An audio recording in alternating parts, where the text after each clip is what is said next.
Hello and welcome back to the Lee's Summit Town Hall podcast. I'm your host, Nick Parker. Liesl Hayes, she's on assignment right now. I'm kidding. She's not really on assignment. I wanted to pretend. I wanted to be like one of those big-time one of the hosts is gone. They say they're on assignment, like they're working on some special project, which I'm sure like 5% of the time that's what they're doing. But this isn't a real thing. Liesl's just on vacation, so I'm mad at her. She's having fun, and I'm still here. And it's a little bit cold today. I don't like the cold. I'm ready for the 70s and 80s. I'm ready for that weather to come here. So Liesl will be back next week. We'll make her do all of the heavy lifting in our next episode of the podcast. Just a reminder that the Lee's Summit Town Hall podcast is brought to the good people by Budget Blinds of Lee's Summit. I know it's been a couple years since my other co-host Jason Norbury left, but when I say it, I still hear him screaming Budget Blinds at the top of his lungs, and I hope you do too. Budget Blinds is your home for signatures, series, shades, and also your home for all the things you need as you're doing your spring cleaning and your spring spruce ups to get your house ready for this awesome weather that's going to come our way soon. Whether you want some wall treatment, whether you want some new window treatments, you want the blinds, you want some drapery. Me, personally, I'm still waiting for that opportunity to buy those robot shades. I want to be able to go to my Alexa device or my Apple phone and say, hey, open my blinds, close my blinds. I've got the smart light bulbs. I need the smart shades, and this is the place to do it. So when you're ready to make your home a smart home or just, a perfectly decorated home, go visit our friends at Budget Blinds of Lee's Summit, located right in the heart of Lee's Summit, right in downtown. Tell them Nick and Liesl sent you. We're going to do something a little bit different this week. Instead of us doing an interview with bringing a guest in their local story on, I wanted to turn it over this year to one of our local teen students. And I've said before on the show that one of the cool things I get to do for each of the last 4 years is run a little program. It's called I Can Relate. It is a podcast totally operated and hosted by local teen students right here in Lee's Summit. They get together, they choose their topics, they figure out how they want to present those topics and hold those conversations with each other or with guests, and then they record it. I mean, really, my job, I open the door for the building so they can come in and record, and I hit that big red record button. But really, I let them do all this on their own, and it is amazing selfishly for me to watch. But I think it's a really good program sponsored by our friends over at Lee's Summit Cares. We get some help from them. We get some help from ReDiscover. But it's a fantastic opportunity to let the young voices in our community speak up and talk about topics they think are important to them, they think they're important to their peers, and they're topics that they think we as the olds should listen up a little bit. We should listen in and understand their perspective, sometimes their needs, and sometimes either how they want to help themselves or how they want to go to us to seek help. It's all of those things. It's good to give everybody a voice, and this is a good project for our local teens to have a voice.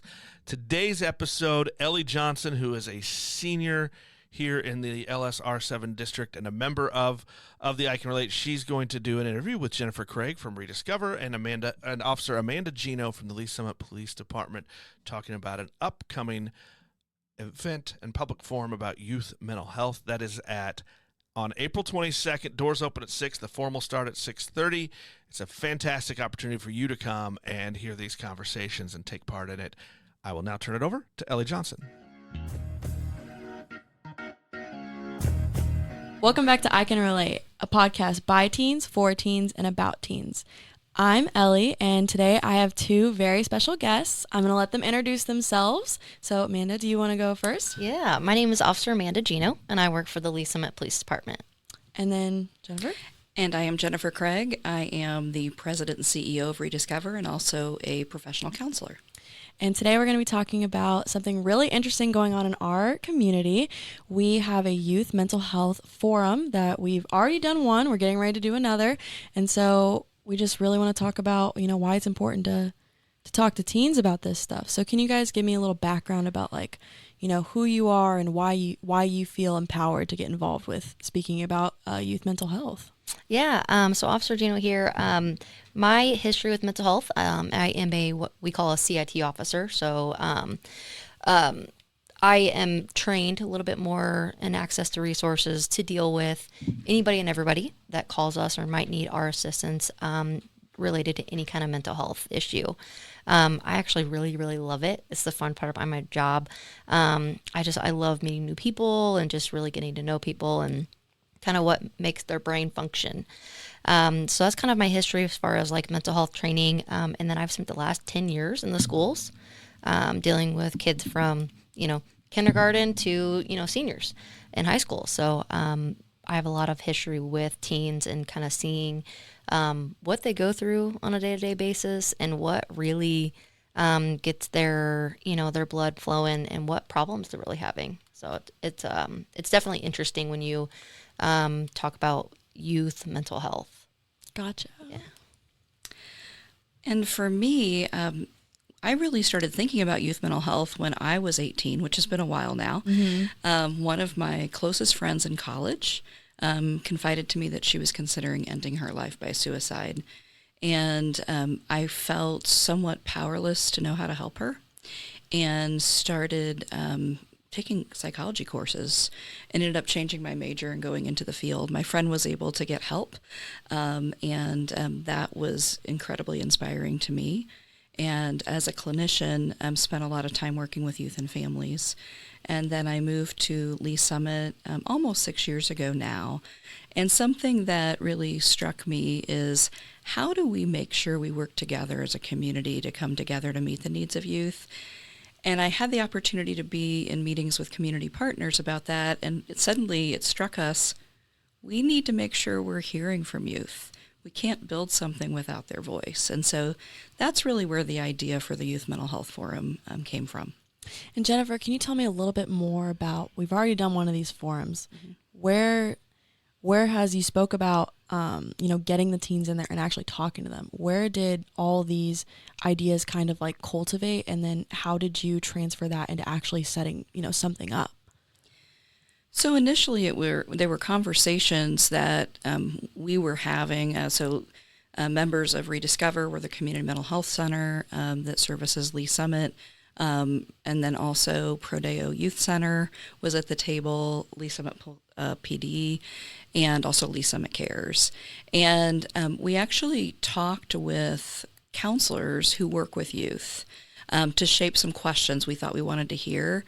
But we got really involved with, and Lee Summit Cares, I think, reached out with youth they were working with to invite. And we did an open invitation, worked with LSR7, and really wanted to make sure that we were listening more than anything. And so there were 2 sessions that have already occurred on the same day, which Ellie, because you were one of our MCs, our co-MCs that day. And thank you for that opportunity, by the way. You were, I will say I've seen the survey results and hands down loved the co-host. So you were very well received. And I think one of my takeaways, I had the opportunity to be there, was really, I heard a lot of youth say we don't have an opportunity to have these conversations, and it's really, really important. And I think part of what brought us to the table too was, the Surgeon General had issued a youth mental health advisory saying it's a crisis level, and so it was really important that what do we do as a community here in Lee Summit to respond to that. Yeah, I completely agree. I think that's great conversations to have.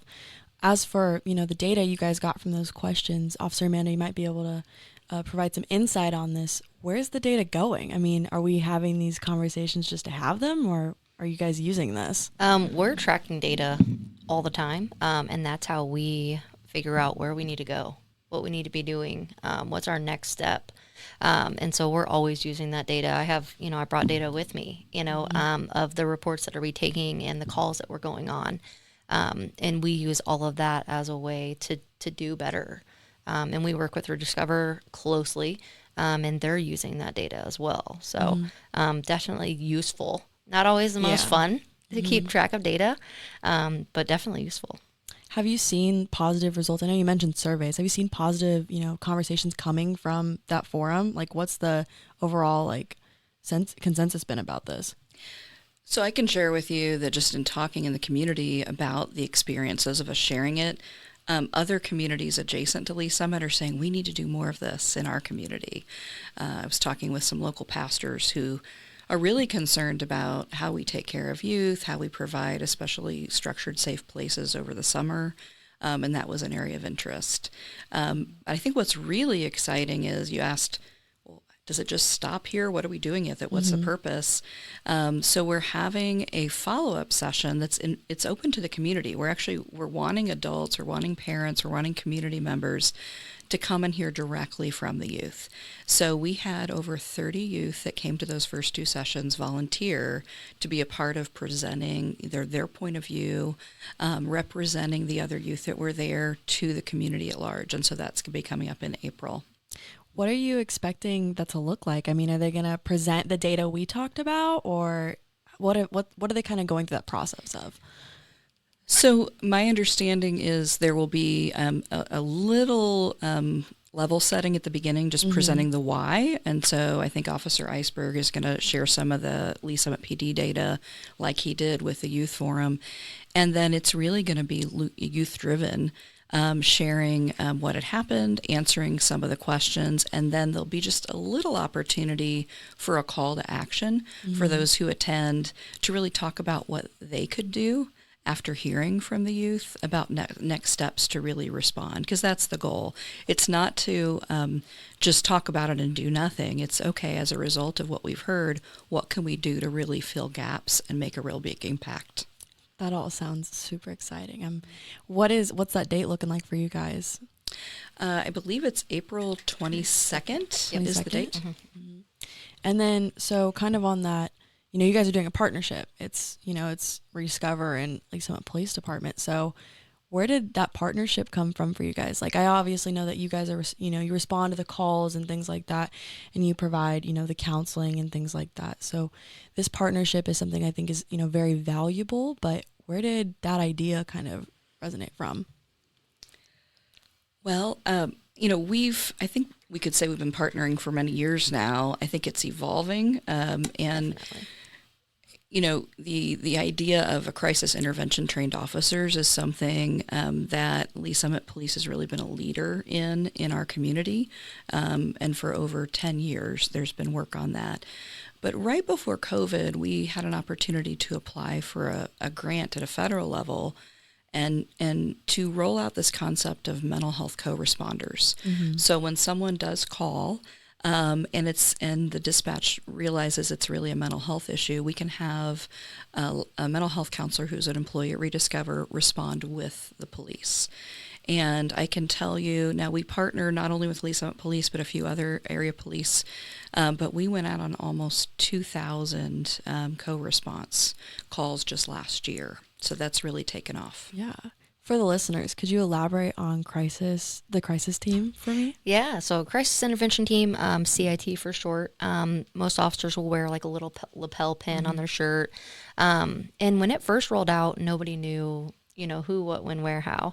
But now it's gotten to the point where the mental health community realizes what a CIT officer is, and they can actually call into the police department and say, hey, I'm having a mental health crisis. I need to talk to a CIT officer.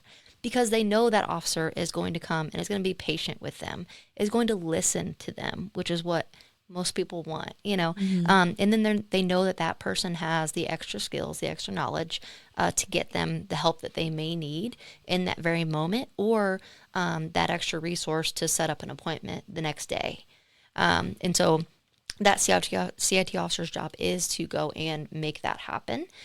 We document every time that we come across a subject that might be what we call a CIT subject or a mental health, some type of mental health call. And we're documenting all of that. And then we work with ReDiscover, and part of what the co-responders do, in addition to coming out with us, they actually call and follow up. Right? So it's not we just dealt with you on Friday, you're done, we don't see you again. It's they're going to be calling you on Monday and saying, how was your weekend?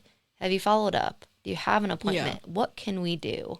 And so that's the really cool part, is the follow-up piece. Because sometimes people, when we show up in uniform, they don't know what to do. You look a little scary we're sometimes. Yeah, right. Especially the teens. Right. Mm-hmm. And so having a mental health co-responder call you and tell you that, hey, you're important. We heard you. We see you. What can we do to help you? That's been the really beneficial piece that I've seen with the co-response. And then, not to mention, we always obviously bring the responder in when it's safe. So we'll go and handle, some people in crisis are not safe to be around. And so we try to get that calmed down to a point where we can bring them in, and then they can really start to ask those questions, maybe questions that I don't know to ask, and maybe start to offer some resources that I don't even know about or I don't have access to. So we really, really value this program, and we've seen such success with it. It's been really, really good for us. Great partnership. So as you're kind of talking to me about, crisis intervention team, it's sounding a lot like what I used to do, like in elementary school. We had DARE, which has now become Impact, correct? Yep. So what's Impact's role in this? Like, how does this, how's this intertwined in all this? Yeah. So I'm actually former DARE officer. I taught DARE for probably 8 years, and then I taught Impact for the last year that I was in the program. So I helped develop Impact. We just saw a lot of points that we were missing with DARE. Yeah. DARE it was old, right? And it's not updated, and everybody's like, oh, it doesn't work. It doesn't work. Well, number one, tell me a program that works 100% of the time, right? Valid, yes. Tell me a program that works. But we also saw a lot of areas that we could excel. So that's why we created Impact. And Impact, we're like, what does it stand for? We tried that. It didn't work. The impact is truly just, hey, we're here to make an impact on you. Hopefully, a good one, right? But hopefully to teach you about drugs and what they do to your body, right? I've never sat there and said, don't do drugs, because the minute I tell somebody not to do something, they're going to want to do it, right? I was a kid once. I did the same thing. So we taking the approach of just education based, right? So education about drugs, and then what your body is doing when it's on drugs, why it feels good, why people have drug problems, why all these things occur. And then we talk a little bit about like the mental health piece, that a lot of people will have mental health issues and not know how to deal with them, not want to deal with them, not want to accept them. And so they do drugs, to deal with it. And then now you have... to fill that void. Yeah. In their and now you life, have mental health issue, and then you also have a drug problem, right, on top of it. So we talk a lot about why people do that, and how those drugs change your brain. And if you already have mental health problems, it's really just going to exacerbate the problem. Yeah. So with Impact, we're really teaching people and kids about those drugs, what they do to you. And then also we talk about feelings, right? Nobody likes to talk about their feelings, but we talk about our feelings, and we talk about our feelings are valid, right? And all of our feelings they're good feelings. It's just what you do with those feelings, right? We see a lot of kids get into fights and arguments and all these things. And, I'm like, it's okay to be mad. It's totally okay to be mad, but it's not okay to punch somebody when you're mad, So we talk a little bit about just kind of like overall wellness, really. Yeah. Just youth health. Yes. And we really looked about like, how do kids learn, right? Kids don't learn when you're sitting there talking at them. They want to see something on a TV, on a screen. They want to act it out. So we have acting out portions. So we actually call students up there, and then they act out a situation that they might encounter. Yes. And so they have fun, and they realize they're and learning. they learn. Yeah. They have fun and they learn. They're learning. They're Yes. learning to say, no, I'm good. No, thank you. I'm not interested. Right. Yeah. So, and we do interactive games and all of these things that we really looked at how these kids are learning. Yes. So yeah, it's an awesome program. Yes. I'm so glad that it's moved away from just, like ATOD, and like really like driving home the idea of like mental health impacts drug usage. And Jennifer, as a counselor, I'm sure you can, elaborate on that. Like, is that like a trend you see, is like, mental health, like where we struggle in that area that can lead to drug usage?